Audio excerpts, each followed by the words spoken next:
Good morning. आज हम राजकोषीय नीति की विभिन्न प्रकार और इसकी मीनिंग तथा इसके उद्देश्य देखेंगे। राजकोषीय नीति किसके द्वारा डिटरमाइन की जाती है? सरकार द्वारा, या अर्थशास्त्र की भाषा में कहें तो वित्त मंत्रालय द्वारा।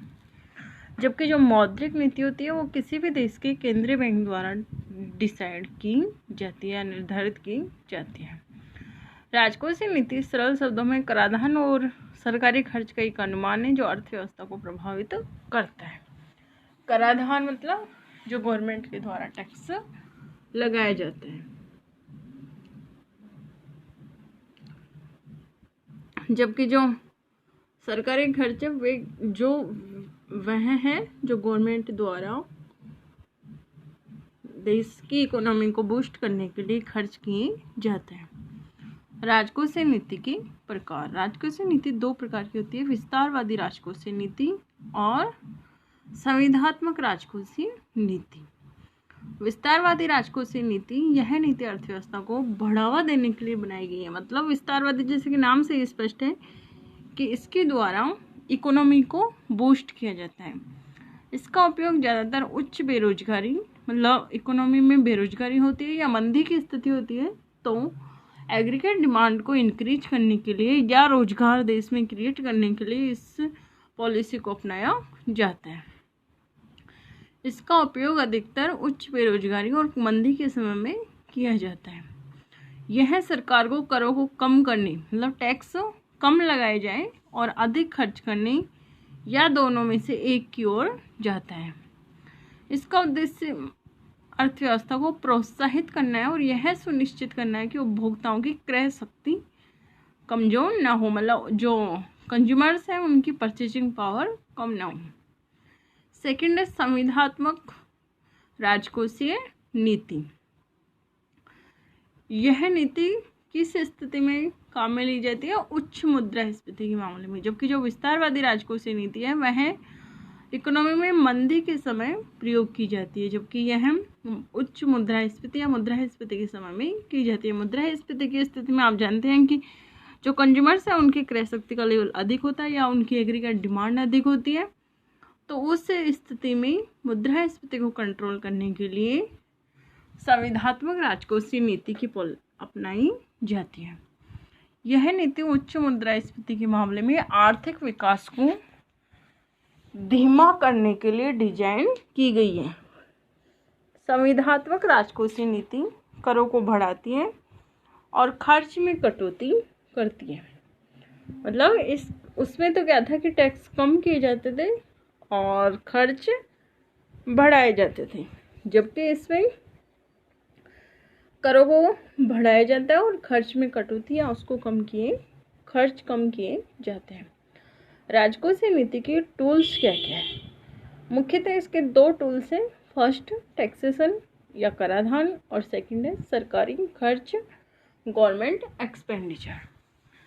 प्रत्यक्ष कराधान में प्रत्यक्ष और अप्रत्यक्ष करों के रूप में धन, निवेश से पूंजीगत लाभ आदि सरकारी कार्यों में मदद करता है।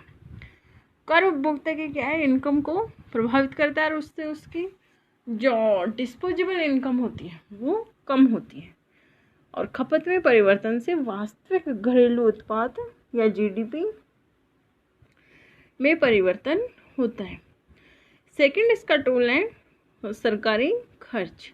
इसमें क्या क्या शामिल किए जाते हैं? इसमें कल्याण कार्यक्रम, सरकारी वेतन, सब्सिडी, बुनियादी ढांचा आदि सम्मिलित है। सरकारी खर्च में वास्तविक जीडीपी बढ़ाने या कम करने की शक्ति होती है, इसलिए इसे राजकोषीय नीति उपकरण के रूप में शामिल किया जाता है। राजकोषीय नीति के उद्देश्य कौन कौन से? फर्स्ट, राजकोषीय नीति के कुछ प्रमुख उद्देश्य आर्थिक स्थिरता, मूल्य स्थिरता, पूर्ण रोजगार, संसाधनों का इष्टतम आवंटन। मतलब इसके उद्देश्य क्या क्या? फर्स्ट तो ये है कि इकोनॉमिक स्टेबलाइजेशन या स्थिरता, सेकेंड है मूल्य स्थिरता अर्थात मंदी या तेजी को कंट्रोल करना, नेक्स्ट है पूर्ण रोजगार अर्थात इकोनॉमी में रोजगार क्रिएट करना, अगला है संसाधनों का इष्टतम आवंटन, मतलब जो रिसोर्सेज है उनका ऑप्टिमम डिस्ट्रीब्यूशन। राजकोषीय नीति के उद्देश्य आर्थिक विकास की दर को तेज करना भी है, निवेश को प्रोत्साहित करना, अर्थात मतलब इकोनॉमी में इन्वेस्टमेंट को बढ़ाना। आपको पता है कि किन्स द्वारा प्रतिपादित थ्योरी क्या बताती है, जो गुणक सिद्धांत उन्होंने दिया था कि निवेश से मतलब गुणक प्रभाव से अगर निवेश करते हैं तो गुणक प्रभाव से आय में वृद्धि होती है और पूंजी निर्माण और विकास है। राजकोषीय नीति कौन निर्धारित करता है? मैंने बताया आपको कि भारत में केंद्रीय वित्त मंत्री या वित्त मंत्रालय राजकोषीय नीति तैयार करते हैं। केंद्रीय वित्त मंत्री अकेला नहीं करता, पूरा वित्त मंत्रालय करता है। उसमें ब्यूरोक्रेट्स भी शामिल होते हैं, कई मतलब सेक्रेटरी और एडवाइजर, ये सब मिलके फिर फिस्कल पॉलिसी डिसाइड करते हैं। राजकोषीय नीति का महत्व। राजकोषीय नीति आर्थिक ढांचे का एक महत्वपूर्ण हिस्सा है। भारत में यह सार्वजनिक और निजी दोनों क्षेत्रों में पूंजी निर्माण की दर को बढ़ाने में महत्वपूर्ण भूमिका निभाता है, मतलब सार्वजनिक क्षेत्र में भी और निजी क्षेत्र में भी। इसके कारण पूंजी निर्माण की दर में वृद्धि होती है।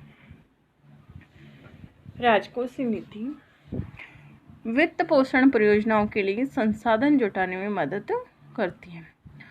राजकोषीय नीति के केंद्रीय विषय में विकास गतिविधियां जैसे रेलवे, बुनियादी ढांचा आदि सम्मिलित है, और जो गैर विकास गतिविधियां हैं उनमें सब्सिडी, वेतन, पेंशन आदि पर खर्च शामिल है।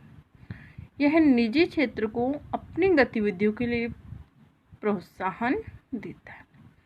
ठीक है, तो हमने देखे राजकोषीय नीति की मतलब उसका मीनिंग, कौन डिसाइड करता है, क्या क्या टूल्स हैं, क्या उद्देश्य और उसका क्या इम्पोर्टेंस। ठीक है, धन्यवाद।